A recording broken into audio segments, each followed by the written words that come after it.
Assalamualaikum warahmatullahi wabarakatuh. Perkenalkan, nama saya Putri Madina Chandria dari kelas 11E.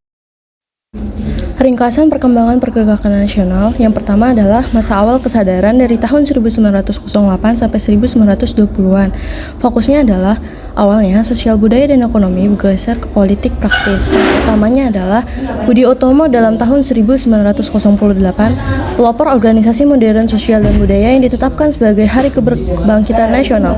Dalam Sarekat Islam SI 1912, organisasi massa terbesar ekonomi, agama, dan politik.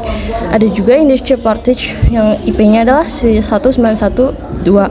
Organisasi politik pertama yang terang-terangan menuntut kemerdekaan atau tiga serangkai adalah Masa Perjuangan Radikal atau Non-Kooperasi dari tahun 1920-an sampai 1930. Ciri-cirinya adalah menolak kerjasama yang non-kooperatif dengan Belanda, menuntut kemerdekaan secara tegas.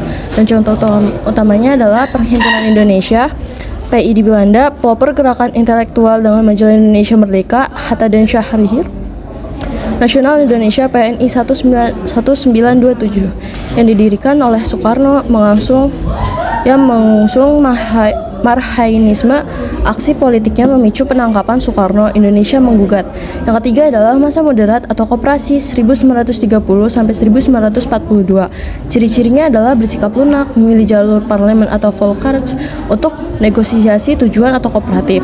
Contoh utamanya adalah Parinda dan Gerindo, yaitu organisasi yang aktif dalam jalur politik di Volksraad atau GAPI 1939, Federasi Partai-Partai yang menuntut Indonesia Departemen Otonomi yang menunjukkan upaya penyatuan kekuatan.